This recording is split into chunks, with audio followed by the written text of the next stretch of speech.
Olá, meu nome é Jéssica Ferreira, sou estudante de Políticas Públicas na Universidade Federal do ABC, também escritora, tenho um livro publicado chamado Pés na Terra e Cabeça na Lua, um livro de poesias, e hoje eu vim aqui para falar um pouco sobre escrita e memória.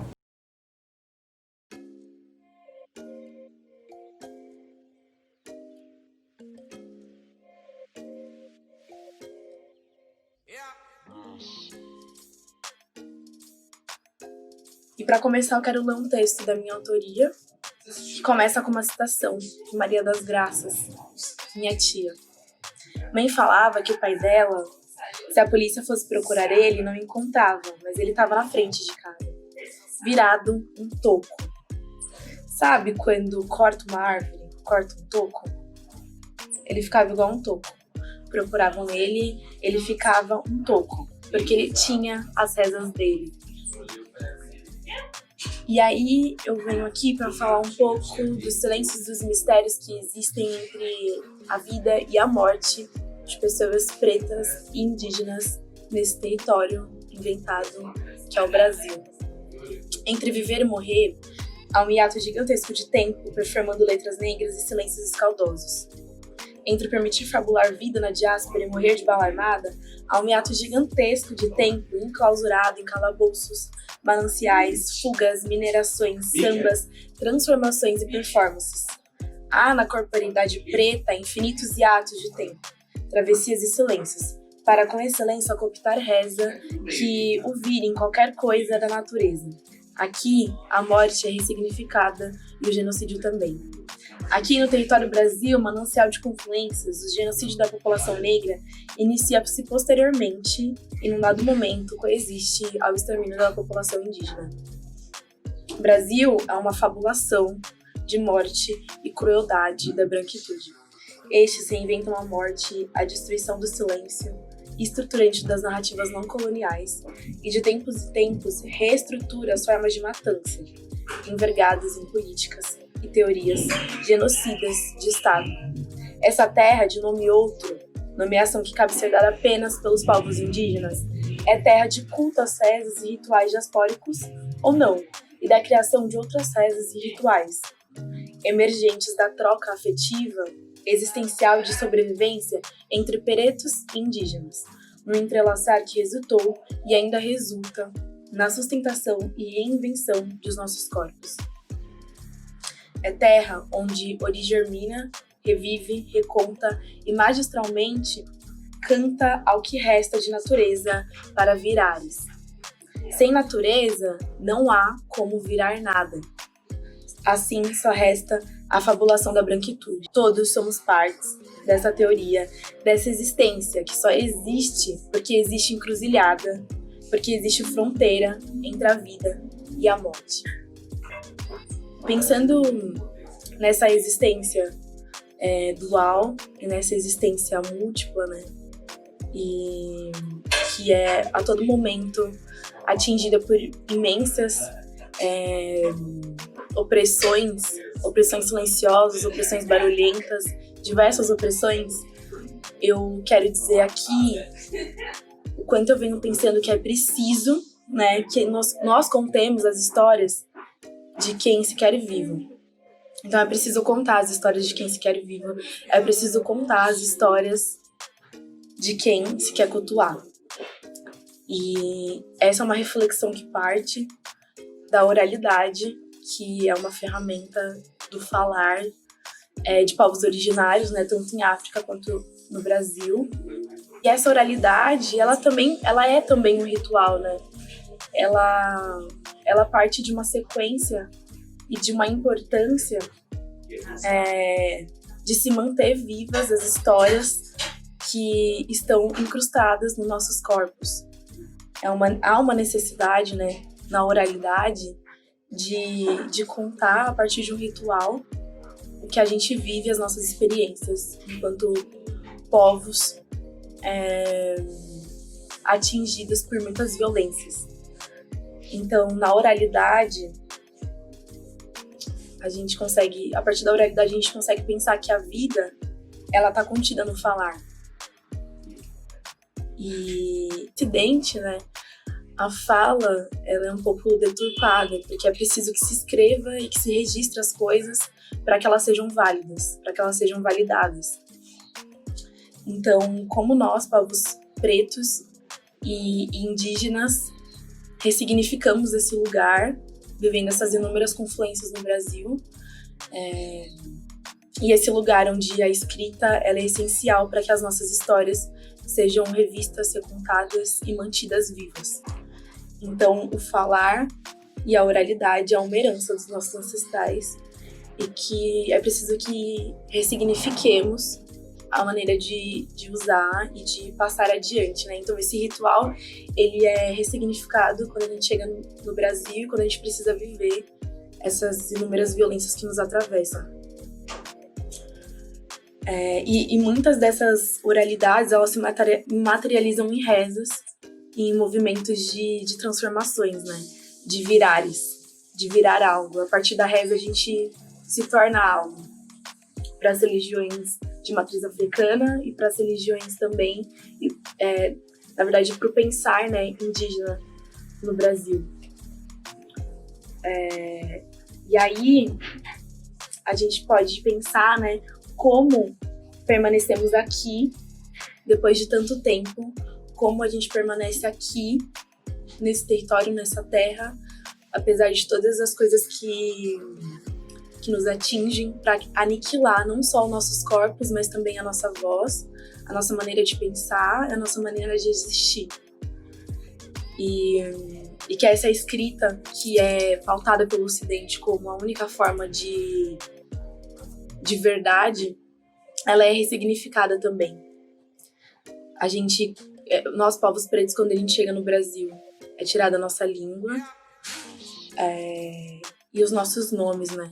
Quando eu falo dessa retirada da linguagem, a gente também pode pensar o quanto a forma de materializar os nossos sentimentos foi corrompida também. E como, por muitas vezes, é difícil nomear aquilo que a gente sente. E logo, como é difícil registrar e escrever esses sentires. Muitos rituais são feitos ainda hoje, muitos rituais foram feitos, né, para que a nossa vida fosse contida em algo, para que essa vida não se dissipe, para que essa vida não se perca e que não nos confundam. Então, a partir disso, a gente pode pensar o quanto reelaborar imaginários em paralelo, em contraponto às inovações das opressões que a todo momento se reestruturam para nos matar, é importante. Reelaborar imaginários é repensar o nosso corpo, aqui, né, nessa minha fala, é repensar o nosso corpo, é repensar o nosso se colocar no mundo, é repensar como a gente transmite e também descobre, né, dentro de nós, dentro desse corpo, os nossos sentimentos. Que com certeza tem nomeações outras que não são as nomeações que o Ocidente nos colocou. Então, é falar desse corpo como uma dramaturgia pronta, como uma dramaturgia em processo. Esse corpo de onde emerge, né, toda a nossa vida, a nossa possibilidade de continuar existindo. É desse corpo, é desse culto ao corpo, é desse culto à nossa cabeça, aos nossos movimentos, a nossa possibilidade de recriar mundos e de construir utopias e de materializar também muitas coisas, porque nós sim materializamos muitas coisas nesse território. Quais magias são essas, né? Quais mistérios e silêncios existem entre a nossa vida e a nossa morte? São entre a vida e a morte que a nossa existência está fincada. E a gente sempre pensa através desses dois paralelos, né? Então, pensando nisso, nessa ressignificação, acredito que o mundo fantástico da literatura, as matérias também, que é esse mundo real, onde a gente materializa pela escrita o que se passa com os nossos corpos de forma real e a partir das opressões, que é irredutível, que é inquestionável. e através também da potência do questionamento, né? A gente vem entrando com mais força nas academias e produzindo conhecimento e levando os nossos rituais para dentro desse conhecimento científico. Os nossos rituais como procedimento para construir narrativas e construir ciência. A nossa vida e o nosso corpo, de novo, sendo material e ferramenta, mas agora por nós, né, de vislumbrar um novo lugar, um novo futuro, de vislumbrar utopias. Como nós, pessoas pretas, novamente, indígenas no Brasil, a gente reelabora desejos depois de catástrofes. E aí essa reflexão me surgiu a partir de uma conversa com Isabela Alves, uma poeta múltipla também, e que constrói muitas narrativas a partir desse paralelo entre a vida e a morte, e ressignifica esses silêncios, esses mistérios também. Então aqui cito ela para falar sobre a magnitude dos fenômenos que nos atravessam, né? Então como depois de catástrofes, de genocídios, de extermínios, do nosso corpo aniquilado, a gente consegue reelaborar desejos, utopias, vontades, direcionamentos e reconstruir encruzilhadas. E a escrita tem essa magnitude de virar algo, né? De conduzir a gente a construir outros lugares, outros paralelos e outras formas de se tornar diante desse mundo. Então a experiência é algo que nos acontece e que às vezes treme ou vibra, algo que nos faz pensar, algo que nos faz sofrer ou gozar, algo que luta pela expressão. É uma citação de Larosa. Então, esse primeiro momento eu queria deixar essas reflexões sobre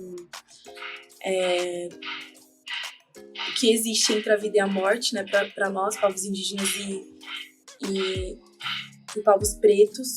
O que existe entre a vida e a morte? O que a escrita pode fazer entre esses dois mundos? O que a escrita pode materializar? O que a escrita pode potencializar e mais do que deixar registrado uma memória, deixar registrada a memória do poder que a gente tem. Como a escrita consegue reelaborar imaginários e a partir do nosso corpo, né? Então, nós, seres escritores do mundo, como a gente consegue materializar em múltiplas artes, mas aqui estou falando da escrita, né? E aí dá pra gente expandir isso e pensar em outras formas de expressão. Aí eu vou finalizar com uma poesia que eu escrevi, porque a citação que eu coloco lá no começo é minha tia contando sobre um virares do meu bisavô, que é essa narrativa, né, sempre imersa pela violência e que a gente consegue encontrar em várias famílias, em várias histórias familiares, né, como assim que a violência chegava para nós, chegava para esse corpo, a partir disso a gente reconstruía em cima de uma reza um movimento de virar algo para continuar. Então, aqui eu trago a história do meu bisavô, que virava toco sempre que a polícia passava. Todo território tensionado vira toco, surrupia do fogo a desordem, mascla a reza entre os dentes, despacho é fumaça do tira-quebranto. Do silêncio nasce os dias do vira-toco as matas ciliares, que encobre águas, que apaga o fogo, que protege os encantados, fumo é corda para atravessar. Corteja a liturgia dos rosários, das vigílias, das irmandades. Seus terços, lágrimas de Nossa Senhora, também são festas de dentro. Que cultua plantas, que cultua grãos, que a tudo retrata e trata. Aos olhos da mata estão os homens pretos. E é isso. Queria deixar aqui essa reflexão sobre esse corpo pós-colonial como um lugar de experiência, um lugar de reconstrução de mundos e de utopias. E dizer que ainda é muito possível virarmos algo e virarmos aquilo que a gente deseja. Basta a gente continuar reescrevendo e construindo a partir desses poderes que nos foram deixados. É isso. Muito obrigada.